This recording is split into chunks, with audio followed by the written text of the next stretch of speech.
Praise lord. మన ప్రియ ప్రభు రక్షకుడైన యేసుక్రీస్తు పేరిట మీ అందరికీ దీవెనలు శుభములు కలుగునుగాక. ఈరోజు దేవుని వాక్యము యోహాను సువార్త 15వ అధ్యాయము 5వ వచనాన్ని ధ్యానం చేసుకుందాం. ద్రాక్షావల్లిని నేను, తీగెలు మీరు. ఎవడు నా యందు నిలిచి ఉండునో, నేను ఎవని యందు నిలిచి ఉండునో వారు బహుగా ఫలించును. నాకు వేరుగా ఉండి మీరు ఏమీ చేయలేరు. ప్రియమైన దేవుని బిడ్డలారా, ఇక్కడ యేసుక్రీస్తు ప్రభుల వారు కొన్ని సూచనలు మనకిస్తున్నారు. మొట్టమొదటిగా ఆయన చెప్తున్నటువంటి అంశం ఏంటంటే, నేను ద్రాక్షావల్లి అయి ఉన్నాను, మీరు తీగలై ఉన్నారు.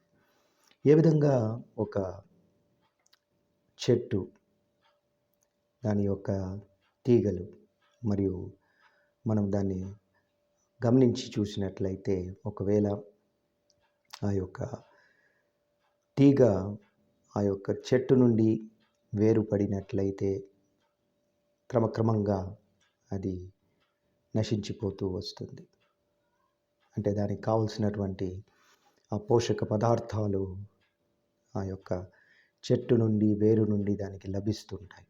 కానీ అది వేరుగా వెళ్ళిపోయినప్పుడు దానికి కావలసినటువంటి ఆ పోషక పదార్థాలు దొరకక అది క్రమంగా నశించిపోతుంది. అదేవిధంగా మనం కూడా యేసుక్రీస్తు ప్రభువుల వారుకు వేరుగా ఉండి మనం కూడా ఆత్మీయంగాను అన్ని విధాలుగాను మనము కూడా నశించిపోతూ ఉంటాం.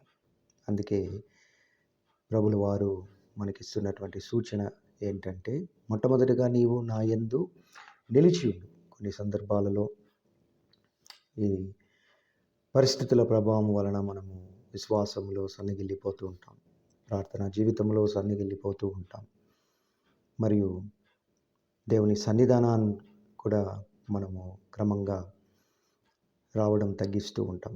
అందుకే ప్రభుల వారు నువ్వు విశ్వాసములో నిలిచి ఉండాలి మరియు ప్రార్థనా జీవితంలో నిలిచి ఉండాలి.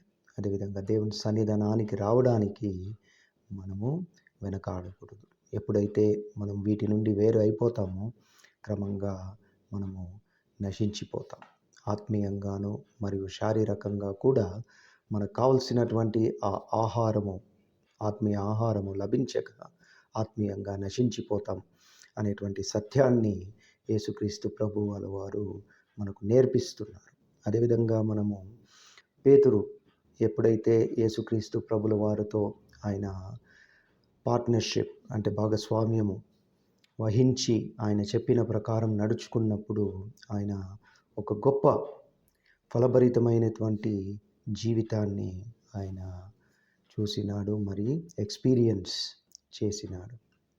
అదేవిధంగా యోసేపు కూడా అనేక రకమైనటువంటి కష్టతరమైనటువంటి పరిస్థితులను ఆయన ఎదుర్కొన్నప్పటికీ కూడా ఒక్క రోజు కూడా ఆయన దేవుని సన్నిధానం నుండి ఆయన దూరంగా వెళ్ళిపోలేదు, నిలకడగా ఉన్నాడు.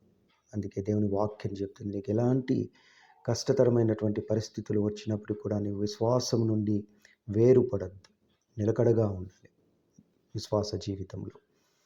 అలాగ మనం ఉన్నప్పుడు మనకు కావలసినటువంటి ఆ ఆశీర్వాదములు క్రమక్రమంగా మనకు లభిస్తూ ఉంటాయి. విశ్వాస పరీక్షలు జరిగినప్పుడు మనము దేవునికి వేరుగా వెళితే మనం ఇంకనూ నశించిపోతాం. అందుకే యేసుక్రీస్తు ప్రభుల వారు నాకు దూరంగా ఉండి నీవు ఏమి కూడా చేయలేవు. ఆమేన్. మరి పేతురును మనం చూసామంటే రాత్రంతా కూడా ఆయన శ్రమ పడినాడు. అప్పుడు యేసుక్రీస్తు ప్రభు ఆయనతో లేడు. ఎప్పుడైతే ఆయన యేసుక్రీస్తు ప్రభును ఆయన ఓడలోకి ఎక్కించుకొని ఆయన చెప్పిన ప్రకారము ఆయన వల వేసినాడు, అప్పుడు ఆయన ఒక అద్భుతాన్ని ఆయన చూడగలిగినాడు. అదేవిధంగా ప్రేమైన దేవుని బిడ్డలారా, బహుశా నీవు కూడా ఏదన్నా ఒక పరిస్థితి గుండా లేదా ఎన్ని సంవత్సరములు కూడా నువ్వు సొంతంగా ఏదో ప్రయత్నం చేసి ఒక నిరాశలో ఉన్నావేమో, లేదా విశ్వాసంలో సన్నగిల్లిపోయినావేమో. ఈరోజు పరిశుద్ధాత్మ దేవుడు నీతో మాట్లాడుతున్నాడు.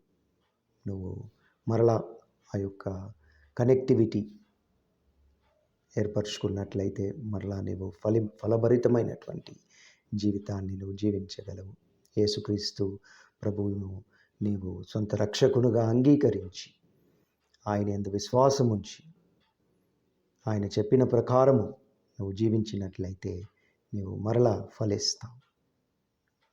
ఆ నిరాశ అంతా కూడా ఆయన తీసివేయడానికి సిద్ధంగా ఉన్నాడు. నిన్ను ఆశీర్వదించడానికి ఆయన సిద్ధంగా ఉన్నాడు. ప్రార్థన చేసుకుందాం. మహాపరిశుద్ధుడ, ప్రేమ కలిగినటువంటి మా పరలోకపు తండ్రి, నాయన ఇచ్చినటువంటి ఈ యొక్క దినమును బట్టి, సమయాన్ని బట్టి మీకు కృతజ్ఞతాస్తుతులు చెల్లించుకుంటున్నాం.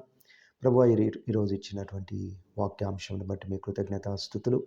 అవును ప్రభువా, మేము మీ యందు నిలిచి ఉన్నప్పుడే నిజమైనటువంటి ఆ ఫలభరితమైనటువంటి జీవితాన్ని మేము నాయన అనుభవించగలము. మీరు మా కొరకు ఉంచినటువంటి ఆశీర్వాదములను మేము అనుభవించగలం నాయన. మీకు వేరుగా ఉండి మేమేమీ కూడా చేయలేము ప్రభువా. ఈ యొక్క ప్రోగ్రాంను వీక్షిస్తున్నటువంటి ప్రియ సహోదరులు, సహోదరులు అందరినీ కూడా మీరు దీవించండి, ఆశీర్వదించండి. ఏదైనా పరిస్థితి గుండా వాళ్ళు వెళ్తుంటే ప్రభువా, వారిని విడిపించండి. వారికి కావలసినటువంటి ఆ సహాయ సహకారాలను మీ మహిమ ఐశ్వర్యం చొప్పున అందించాల్సిందిగా ప్రార్థిస్తున్నాం. అనారోగ్యంలో ఉండే వారి గురించి ప్రభువా నాయన ప్రార్థిస్తున్నాం. వారిని ముట్టి మీరు స్వస్థపరచండి. ఎందుకంటే నా గాయముల చేత నీవు స్వస్థపరచబడినావు అని మీరు చెప్పినారు ప్రభువా. మీ స్వస్థత శక్తిపై మేము విశ్వసిస్తున్నాం, నమ్ముతున్నాం. ఇచ్చినటువంటి ఒక అవకాశాన్ని బట్టి మీ కృతజ్ఞతాస్తుతులు చెల్లించుకుంటూ యేసుక్రీస్తు అత్యంత ఘనమైన అతి పరిశుద్ధమైన నామమున ప్రార్థించి వేడుకుంటున్నాం స్వామి. ఆమేన్. Thank you for watching, my dear brothers and sisters in Christ. God bless you.